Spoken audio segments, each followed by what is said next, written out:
Here's my replay.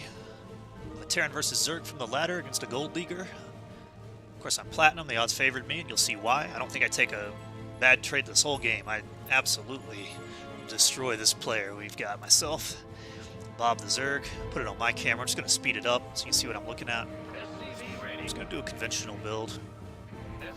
Pretty standard opening. Gas first, so I can get gas towards my factory and starport relatively early, get access to my tech trees.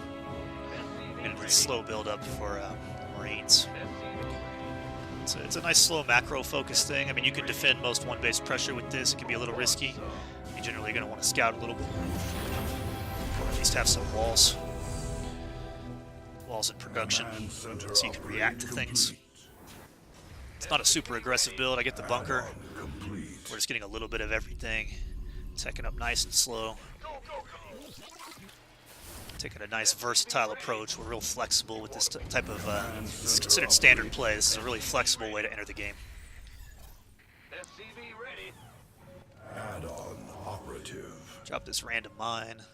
Can always pull that later when I need it. Just in case something flies in. I try to go for a quick muta build or something. I can get a bit of splash damage off, make it a little more reactable.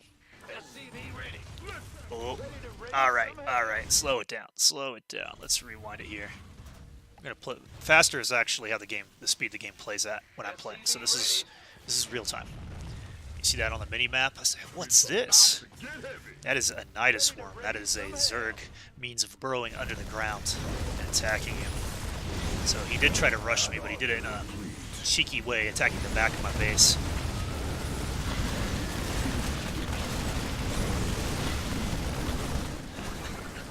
The funny thing is, I could have killed that tunnel, but he's just pouring out Zerglings. My flame trucks can outrun them. I lost a couple as just being not so good, just being bad micro. But I pulled the boys. I lost some workers there too. But the funniest thing about this engagement is the only reason he ran his units that way. If you look at this, he actually put a waypoint over here so they would run away from this mine. He saw me burrow the mine. Let's do it normal, double speed. You'll see it happen all here. See, look at this from his perspective. He's watching this. He sees my mine come down and burrow between him and the drones, or the workers. So he runs away from them. The smart thing to do would just be to shut down the Nidus immediately, but he doesn't have anything at this point but Zerglings. Every one of those Zerglings he made cannot do battle with me later in the game. So letting all of those come through is a horrible trade for him. He should have just let one Zergling come out, eat the mine, and while it's reloading, he could have run the rest of them straight into this mineral line. I still would have cleaned it up the same way. Upgrade finalized. But yeah, you'll see.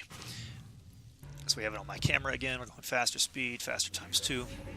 The next thing happens here. I decided to immediately put on counter pressure because he lost a lot of his fighting units. And just the fact of needing to make more fighting units. Oh, that mine hit is so brutal. That mine got so many kills there. He simply just can't do battle with me. He doesn't have the workers, because every one of these Zerg units was morphed from a larva that could have been a worker to raise his economy.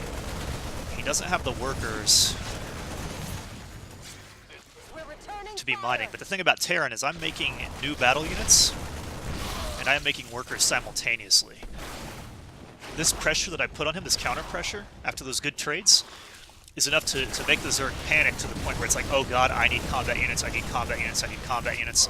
And he can make them fast, don't get me wrong. The problem is that the longer he's making these combat units, the less time he's spending droning, and I'm droning up. I'm getting more and more workers over time, more and more resources. And he's just in a defensive panic. That third base hatches. Look at my Marines, they're all bruised. Most of them are in red health. I see that, I decide, you know what? It's not worth it to keep fighting in this state. All he has to do is hatch some Zerglings, and they're just going to tear through all those weakened Marines. But this base just finished. He can't refund that anymore. And look, he's trying to create units from workers or combat units. I don't really care. Now, you can't... The Marines don't have enough firepower to kill the eggs, but this thing does. Same thing with the larva. One hits the larva. So we've shut down a third base. We're on 2 bases mining steady. He hasn't even been able to saturate his bases.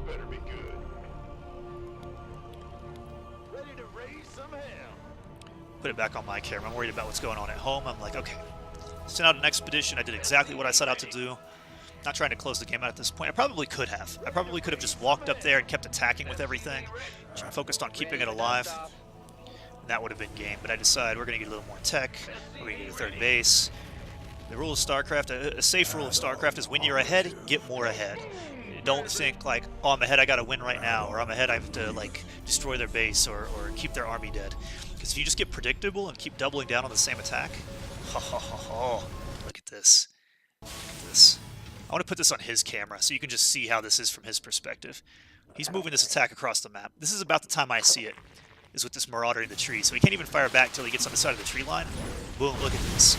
Flamethrower trucks rolling down the hill, got a Liberator, look at all those Marines. He doesn't even know how big my force is. Stem, the element of surprise, and seeing this is extremely intimidating. He just decided to run away. He tries to burrow them. My scan lets me see them underground. I think I lose 4 Marines here, but he loses 12 Roaches, which are worth twice as much as a Marine. I lost a Hellion there too, I think. You can see this from my perspective here. So I see this attack on my mini-map, first of all. I'm like, oh, what's this red line? I look, I'm like, Roaches? You're cocky enough? You got big enough balls to push Roaches on me right now? After everything that's happened? You need to be turtling up with some Queens, getting some creep spread, getting some economy up, getting some static defense. You don't want to be out on the map with this. You especially don't want to do that.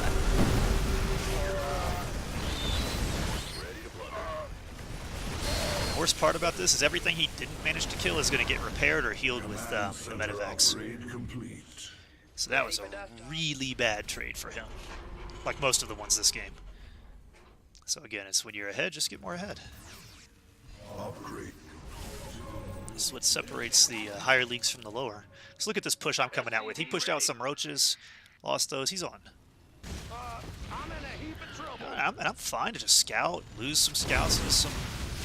I can just throw units away. I don't want to, ideally, but if it gets me some intelligence, let's get a little mine here to cover our retreat, separate these bases.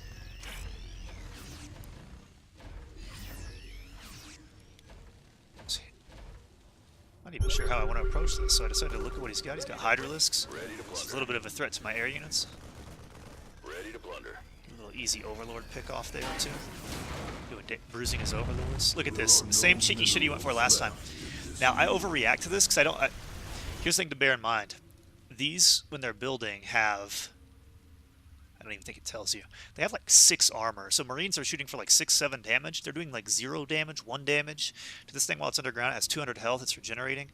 You know, you have 5 Marines hitting it at 6 damage, and it's negating 5 damage. You're doing 5 at a time. You're not going to kill this before it comes out and starts overrunning your base.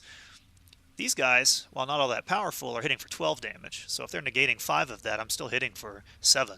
So, you know, you do 7, 14 damage. I mean, that's much better than 5. So, you know, 14. I mean, these things just, these 2 Vikings, basically their guns have better piercing properties for hitting this thing while it's underground. So you see its health is quickly deteriorating. It doesn't even get a unit out. I just kill it. But I didn't realize that was going to happen because these were recent changes to the game, the way that it tunnels and can be attacked while underground. It's a change to the game. So when I saw that what he was doing, when this Overlord comes in to reveal the Fog of War so that he's able to do that, and I see that it's happening, you hear the sound cue? Wait for it. You hear that cue? You see that on the minimap? My immediate response is, oh shit. I gotta get home. We're gonna leave the mines here in case he follows it up with a push. I can whittle those away. But even these medevacs, I decide like I just need to pick up my guys and like fly them down here. So I'm not watching this happen. I'm thinking, how can I get back there to deal with whatever he's got planned? He's gonna bring the fight to my base. I can't be out on the other side of the map. Look at this. This pitiful diversion scared me enough that I completely called off my aggression. You believe it? It's one of those things you just learn to do better with time. So, when I realize it's been completely dealt with, I'm just like, you know what? I'm gonna go kill you for that. I've got more than enough stuff. Look at this, he's got 62 battle units, I've got 73. And resources, and upgrades, and better tech. So I'm a player that likes to diversify. I like to get ahead and diversify, so I'm very flexible, and I can make the sick plays. Let me give a quick recap of what happened there. I scanned and saw that he was moving his main army away from his base. So I'm up here on the high ground.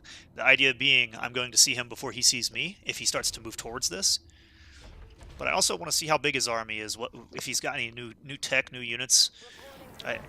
Going into battle with Terran Blind is very risky. A lot of your units siege up. You want to be able to siege them in the proper place.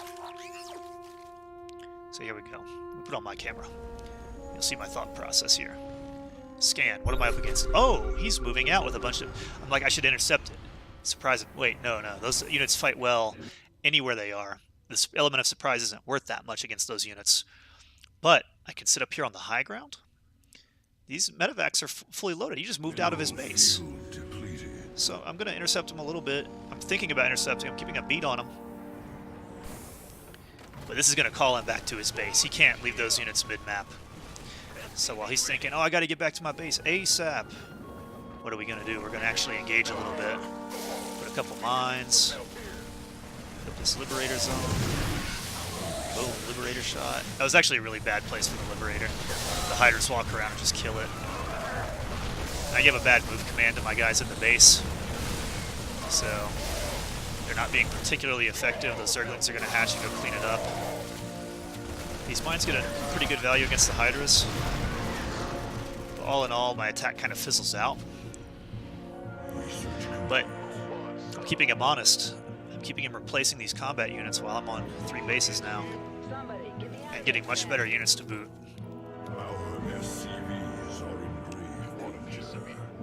So I'm just adding production, I'm dropping these mules, I'm getting these resources.